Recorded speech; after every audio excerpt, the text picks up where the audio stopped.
हटाकर खिड़की से बाहर झांका। सामने नजर आने वाले मंजर को देखते ही इसे झज्जरी सी आ गई। चांद की हल्की सी रोशनी में रहायशी इलाके में मौजूद एक प्लाट पर कायम वो छोटा सा कब्रिस्तान बहुत अजीब लग रहा था। रमीसा ने घबराकर खिड़की का पर्दा छोड़ दिया। वैसे भी आज नवीद की नाइट ड्यूटी थी। ऐसे में घर की तन्हाई और कुछ देर पहले देखा गया मंजर इसकी घबराहट में मजीद इजाफा कर गया। इसने घड़ी में टाइम देखा। अभी सिर्फ 12 बजे थे। आज माला वॉक करने ऊपर न आई थी, वरना इसका वक्त अच्छा खासा गुजर जाता। वैसे भी जब सर्द मौसम की अंधेरी रातें शुरू हुई थी, माला ऊपर कम ही आती थी, क्योंकि इसे सर्दियां कुछ खास पसंद नहीं थी। जबकि रमीसा तो सर्द मौसम की दीवानी थी। थोड़ी देर बिस्तर पर बैठकर इसका खौफ कदरे कम हुआ। इसने कमरे से निकलकर बाहर झांका तो अम्मा हाजरा अपने कमरे में सोने जा चुकी थी। रमीसा ने काफी मेकर निकाला, अलाउज में रखकर टीवी चलाया।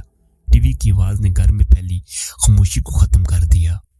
वो नहायत इत्मीनान के साथ काफी बनाकर टीवी के सामने आ बैठी, जहां कोई अवार्ड शो चल रहा था।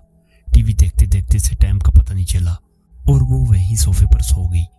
रमीसा की 6 माह कबल शादी हुई थी और वो रुखसत होकर नवीद आलम के साथ इस फ्लैट में रह रही थी, क्योंकि इसकी सास अपने बड़े बेटे के पास लंदन में रहती थी, जबकि नवीद महकमा गवर्नमेंट का आला अफसर था, जिसके बायस वो अपनी नौकरी छोड़कर लंदन जाने पर आमादा न था। यही सबब था कि वो अपना बाई घर किराए पर देकर खुद यहाँ शहर एक महंगे इलाके लग्जरी फ्लैट में रहायश पजीर थे, जहाँ रमीसा को तो और कोई मसला न था सिवाय इस खाली प्लाट के, जो उसके बेडरूम के खिड़की के एंड सामने था। इस प्लाट के चारों तरफ बाउंड्री वाल के अलावा एक बड़ा सा गेट भी था। इस प्लाट के अंदर छोटी छोटी कब्रें थी। अम्मा हाजरा ने बताया था कि यह खंदू का कदीमी कब्रिस्तान है। चूंकि यह इलाका पहले बाद न था, लिहाजा कब्रिस्तान बना दिया गया। मगर वक्त और जरूरत के साथ बढ़ती हुई आबादी की वजह से कब्रिस्तान के आसपास कई मंजिल बिल्डिंगें बन गईं। मगर इस प्लाट पर मौजूद वो कब्रिस्तान आज भी अपनी जगह पर मौजूद था। यह कब्रिस्तान कम से कम रमीसा को जरूर परेशान कर रहा था, जबकि अम्मा हाजरा और नवीद को इससे कोई मसला न था और न ही कभी किसी और बिल्डिंग वाले ने शिकायत की थी। इसलिए रमीसा भी खामोश थी, क्योंकि इसे लगा कि शायद ये परेशानी इसकी अपनी खुद साख्ता है, वरना दूसरों को कोई प्रॉब्लम ना थी कि रहायशी इलाके में ये कब्रिस्तान है। शुक्र है तुम आ गई, वरना मैं तो छत पर अकेले अकेले वॉक करके बोर हो चुकी थी। सीढ़ियों से ऊपर आने वाला साया माला का था। रमीसा से देखती खुल गई। रमीसा ने देखा कि इसकी सफेद रंगत में कुदरे प्लाट नजर आ रही थी। वो अपने चेहरे से बीमार और थकी थकी लग रही थी। रमीसा ने पूछा, तबीयत कैसी है तुम्हारी? बेहतर है। माला का जवाब हमेशा इतना ही मुख्तसर होता था, फिर भी इसका साथ रमीसा को काफी अच्छा लगता। वो काफी कमगो लड़की थी, जो शायद फर्स्ट फ्लोर के किसी अपार्टमेंट की रहायशी थी। यहाँ शिफ्ट होने के बाद पहले दिन रमीसा ऊपर वॉक करने आई तो वहां माला पहले ही मौजूद थी। दुबली पतली सी ये लड़की रमीसा को दोस्ती के लिए अच्छी लगी, मगर इन दोनों की दोस्ती सिर्फ छत तक महदूद थी। न कभी माला ने इसे अपने घर आने की दावत दी, न रमीसा ने इसे अपने साथ नीचे लेकर गई। वजह शायद टाइम था, जो ऊपर वॉक करने के दौरान इतना ज्यादा हो जाता कि रमीसा को अपने घर ले जाना अच्छा न लगा। मूंगफली खाओगी तुम? वॉक के दौरान रमीसा ने अपने हाथ में पकड़ा गर्म मूंगफली का लिफाफा इसकी जानब बढ़ाया। सॉरी, मैं मूंगफली नहीं खाती। अजीब लड़की हो तुम यार, कुछ भी नहीं खाती। रमीसा जब भी इसे कोई चीज खाने को देती तो वो हमेशा इनकार कर देती। रमीसा को एहसास हुआ कि माला शायद हिंदू है, इसलिए किसी मुसलमान के हाथ का नहीं खाएगी। इसने इतने माह में आज तक माला से कभी इसके मजहब के मुतालिक न पूछा था, क्योंकि इससे अच्छा न लगता था। हालांकि कई बार इसका दिल चाह के उससे कब्रिस्तान के बारे में पूछे, जो उसके घर के करीब था, पर यह सोचकर कहीं इससे कोई बात बुरी न लगे, वो खामोश हो जाती। अचानक काले रंग का बड़ा सा बिल्ला इनके सामने आकर खड़ा हुआ, जो अपनी गहरी नीली आंखों से इनकी जानब घूर रहा था। वो दोनों खौफजदा हो गई, जबकि माला तो वैसे भी बिल्लियों से डरती थी, जिसका अमली मजारा कई बार रमीसा देख चुकी थी। ये कहां से आ गया? वो टूटा फूटा जुमला अदा करती रमीसा के पीछे इस तरह छुप गई। रमीसा ने चप्पल उतार कर बिल्ली की जानब फेंकी। वो फौरन पीछे की जानब भाग गया। इसके भागते ही माला ने सीढ़ियों की जानब दौड़ लगा दी। रमीसा ने पीछे जाकर इसे रोकने की कोशिश की, मगर वो सीढ़ियां उतरते ही ऐसे गायब हुई कि रमीसा को अंधेरे में कुछ नजर न आया। माला के इस तरह खौफजदा होकर भागने में वो दिल ही दिल में हंसती। वो नीचे उतर आई जाने क्यों आज रमीसा का दिल चाह कि वो माला से इसकी जाती जिंदगी के मुतालिक कोई सवाल करे। शायद लाशुरी तौर पर इसके अंदर ये ख्वाहिश जाग रही थी कि वो जाने माला कौन है। 4 माह से इनकी मुलाकात तकरीबन छत पर इस तरह होती, मगर ये न जानती थी कि माला इस बिल्डिंग में कौन से फ्लोर पर रहती है, वो क्या करती है, शादीशुदा है भी या नहीं। ये सोचकर इसने आज अपनी गुफ्तगू का आगाज माला की जाती जिंदगी का इरादा करते हुए कहा, पहला सवाल, तुम्हारे घर में कौन कौन होता है। मतलब चलते चलते रुककर माला ने खैरत से कुछ इस तरह रमीसा को देखा कि वो भी थोड़ा सा गड़बड़ा गई। मतलब है कि तुम अकेली रहती हो, अयमन तुम शादीशुदा हो या नहीं। इसके सारे जुमले का एक ही लफ्ज में जवाब देकर वो इस तरह आगे की तरफ बढ़ी कि इससे मजीद कुछ पूछने की ख्वाहिश रमीसा के अंदर दम तोड़ गई। वो बोली, मैं फर्स्ट फ्लोर नंबर 103 में रहती हूँ। रमीसा खामोश होते ही शायद माला को अपनी गलती का एहसास हो गया, इसलिए वो पलटकर इसकी जानब आते हुए आहिस्ता से बोली। इसी टाइम आसमान पर जोर से बिजली चमकी, साथ ही बादल के गड़गड़ाने की आवाज जैसी माला ने सुनी तो वो बच्चों की तरह घबरा गई। रमीसा ने देखा कि खौफ से इसकी रंगत जर्द पड़ गई थी। वो बोली, मुझे बारिश बिल्कुल अच्छी नहीं लगती, बहुत डर लगता है। बारिश में भीगने से ऐसा महसूस होता है जैसे मेरा सारा जिस्म जल रहा है। पानी की बूंदें मुझे आग की तरह महसूस होती हैं। आपको पता है आग में जलना कितना खौफनाक होता है। इसका तस्वर ही मेरे सारे जिस्म में खौफ की लहर पैदा कर देता है। आज पहली बार रमीसा ने इसको इतना बोलते सुना था, मगर वो क्या कह रही थी रमीसा बिल्कुल समझ ना पाई। इसकी जुबान से निकलने वाले बेरब जुमले कभी कभी तो रमीसा को ऐसा महसूस होता कि वो पागल है। जीते जी खुद को आग में जलते देखना, खूबसूरत जिस्म का आग की शोलों की नजर हो जाना, कभी देखा है आपने। इसी पल बादल एक बार फिर से गरजे। माला इसका जवाब सुनने बगैर सीढ़ियों की जानब भागी, जबकि पीछे खड़ी रमीसा में इतनी हिम्मत ना आई कि आवाज देकर वो माला को रोक सके। 1 हफ्ते से ज्यादा हो गया था माला छत पर ना आई थी। वैसे भी पिछले हफ्ते में बारिशें हो रही थी, चूंकि वो बहुत सारी चीजें की तरफ बारिशों से भी डरती थी, इसलिए वो ऊपर ना आई। मगर अब 2 दिन से बारिश बिल्कुल खत्म हो गई थी, फिर भी वो ऊपर ना आई। जब शाम में नवीद के साथ बाहर जाते हुए इसने बेख्तियार रुककर फ्लैट नंबर 103 पर नजर डाली, जहां पर बहुत बड़ा ताला अंधेरे में साफ नजर आ रहा था। इसका मतलब ये हुआ कि वो कहीं गई हो गई। ये सोचकर वो नीचे उतर गई और फिर गाड़ी में बैठते हुए इसने पहली बार नवीद से माला का जिक्र किया। क्या वो लड़की हिंदू है? क्योंकि नाम से तो ऐसा लग रहा है। पता नहीं, मैंने कभी पूछा नहीं। शायद वो फ्लैट नंबर 103 में रहती है। वो काफी दिनों से ऊपर नहीं आई। Flat number 103? नवीद ने हैरत से दोहराया। तुम्हें शायद गलतफहमी हुई है, क्योंकि वहां तो कोई रहता ही नहीं। वो फ्लैट एक लंबे अरसे से खाली है। अच्छा, फिर हो सकता है कि मुझे सुनने में गलती हुई हो। नवीद वहां पिछले 1 साल से रह रहा था, इसलिए वो रमीसा के मुकाबले में बेहतर जानता था कि आस पड़ोस में कौन कौन रहता है। और फिर घर वापस आते ही अम्मा हाजरा से माला के मुतालिक पूछ बैठी। पता नहीं बेटा, मैं तो घर से सिर्फ सौदा लेने के लिए बाहर जाती हूँ, और आस पड़ोस में मेरी किसी और से दोस्ती कहाँ जो मैं किसी के बारे में कुछ जान सकूं। इनका जवाब बिल्कुल दुरुस्त था। वो तो सारा दिन घर में रहती थी। रमीसा की समझ में न आया कि वो माला के मुतालिक किससे पूछे। फिर सोचा हो सकता है कि 1-2 दिन तक वो खुद ही ऊपर आ जाए, मगर ऐसा न हुआ। यह सोचकर वो एक दिन अम्मा हाजरा को लिए नीचे फर्स्ट फ्लोर पर आ गई, जहां आमने सामने कई फ्लैट बने हुए थे। यहाँ हर फ्लोर पर 10 फ्लैट थे। फर्स्ट फ्लोर के 103 फ्लैट के अलावा तकरीबन सभी लोग बाहर थे। इसकी समझ में ना आया, यहाँ हर फ्लोर पर 10 फ्लैट थे। फर्स्ट फ्लोर के 103 फ्लैट के अलावा तकरीबन सभी लोग बाहर थे। इसकी समझ में ना आया कि वो किससे दरवाजा बजाकर माला के मुतालिक सवाल करे। कुछ देर वो खड़ी सोचती रही, फिर नीचे उतरकर मैन गेंद की जानब आ गई, जहां मौजूद सिक्योरिटी गार्ड अच्छी तरह पहचानता था। जैसी रमीसा इसके साथ जा खड़ी हुई, वो जल्दी से उठा और बोला, ये बाजी हैरियत है? वो बोली, दरअसल मुझे एक लड़की की तलाश है। अब्दुल ने हैरत से इसकी तरफ देखा और अम्मा हाजरा को भी। हाँ अब्दुल भाई, फर्स्ट फ्लोर पर एक दुबली पतली सी लड़की रहती है जो रोजाना छत पर मेरे साथ वॉक करने आती थी, मगर काफी दिनों से नहीं आ रही। अब्दुल ने पूछा, क्या आप इसका नाम जानती हैं? इसका नाम माला है, गोरी सी है, बाल बहुत लंबे हैं। बहुत लंबे बालों वाली लड़की तो मैंने यहाँ कभी नहीं देखी। हाँ, फैसल साहब की बेटी है, फ्लैट नंबर 107 में। नाम तो मुझे भी इसका पता नहीं, लेकिन बाल काफी लंबे हैं। एक दफा ऐसे ही मेरी नजर पड़ गई थी। अब वहां जाकर पूछ लें, शायद वो आपकी मुश्किल हल कर दे। अब्दुल की बात सुनते ही वो वहां नहीं रुकी, बल्कि तेज चलती फर्स्ट फ्लोर फ्लैट नंबर 107 के सामने आ खड़ी हुई और बिना सोचे समझे बेल पर हाथ रख दिया। कौन? दूसरी तरफ दरवाजा खोलकर बाहर आने वाली एक 40 साल 45 साल औरत थी। रमीसो को अपने सामने देखकर थोड़ा सा हैरान हुई। मैं मिसेस नवीद हूँ, इसी बिल्डिंग के 3rd फ्लोर पर मेरी रहाइश है। मुझे दरअसल माला से मिलना है। तेज बोलते हुए इसने जल्दी से अपनी मदा बयान किया। इसे ऐसा महसूस हो रहा था जैसे अगली पल इसकी ख्वाहिश के एन मुताबिक माला इसके सामने आ जाएगी। कौन माला? जवाब इसकी तवक्को के खिलाफ था। अब रमीसा को समझ में न आया कि वो क्या कहे।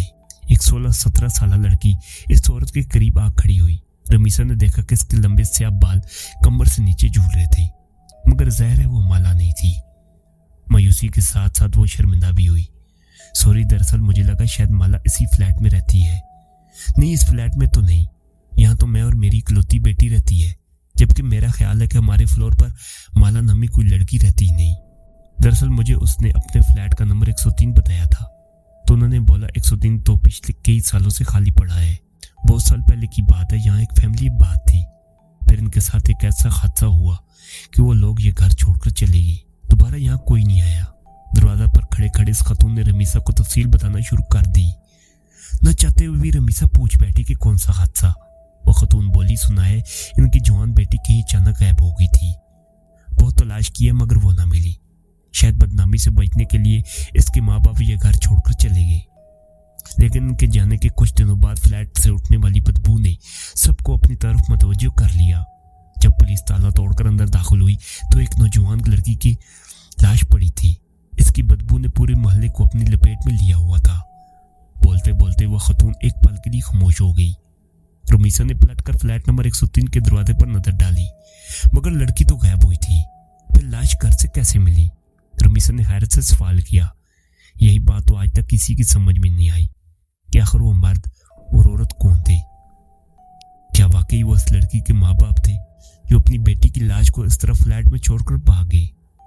पुलिस का ख्याल था कि शायद वो लड़की वापस आ गई थी, जैसे इसके बाप ने गैरत के नाम पर कत्ल कर दिया था और लाश को घर में छोड़कर भाग गई।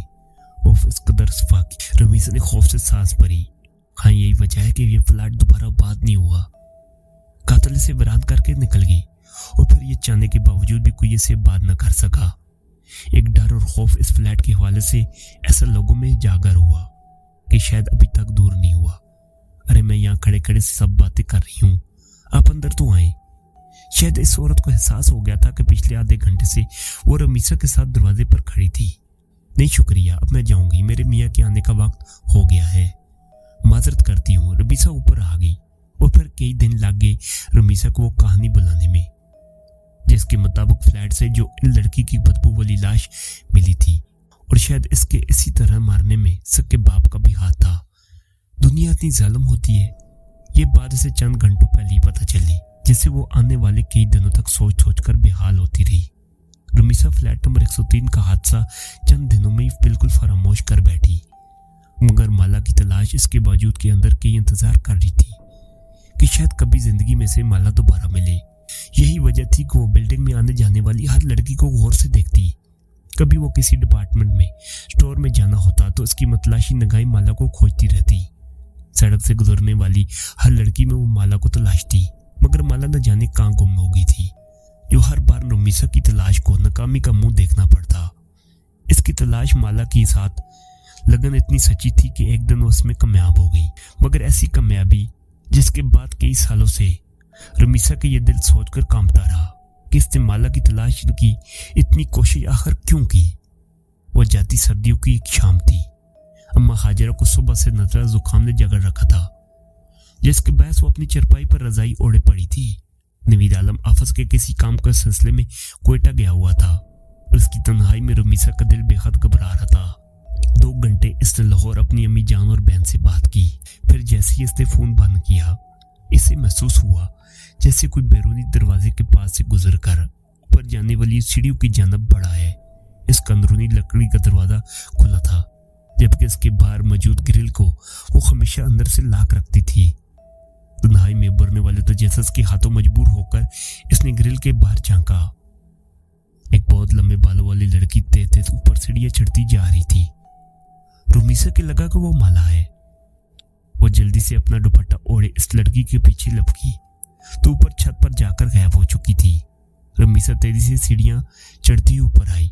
सारी शाम में छत पर अंधेरा छाया हुआ था। अगर सीढ़ियों पर कदम रखकर रुमीसा ने जैसी सीढ़ियों के करीब मौजूद बल्ब ऑन किया, इसकी रोशनी पूरी छत पर फैल गई। माला माला। ऊपर चढ़ते ही इसने आवाज लगाई। इसकी बात पर किसी ने कोई जवाब नहीं दिया। रुमीसा ने थोड़ा मजीद आगे बढ़कर देखा। चारों तरफ एक खूह का आलम था। छत बिल्कुल खाली पड़ी थी।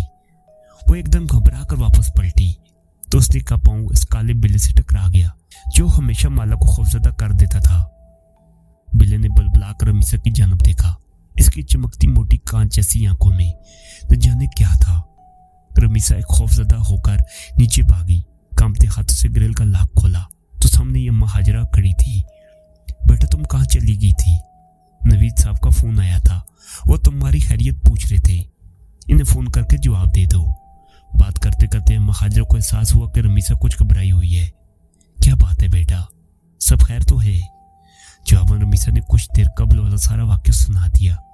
जैसे सुनते ही अम्मा हाजरा ने इसकी तरफ देखते हुए कहा, मेरी बात मानो तो बेटा इस लड़की को भूल जाओ। क्यों मुझे ऐसा महसूस हो रहा है कि जैसे तुमने अपने ख्वाहिशों पर पूरी तरह इससे सवार कर लिया है।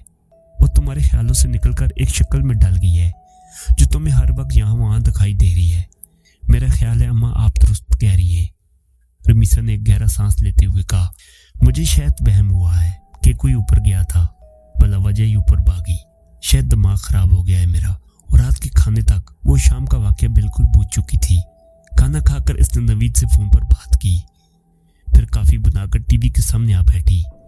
जब इसी पल बाहर हल्की हल्की बारिश शुरू हो गई। रुमीसा काफी का कप लेकर अपने कमरे में मौजूद खिड़की के सामने आ गई। अभी इसने पर्दा हटाकर बाहर देखा ही था कि इससे ऐसा महसूस हुआ कि सामने कब्रिस्तान के बीचों बीच कोई खड़ा है।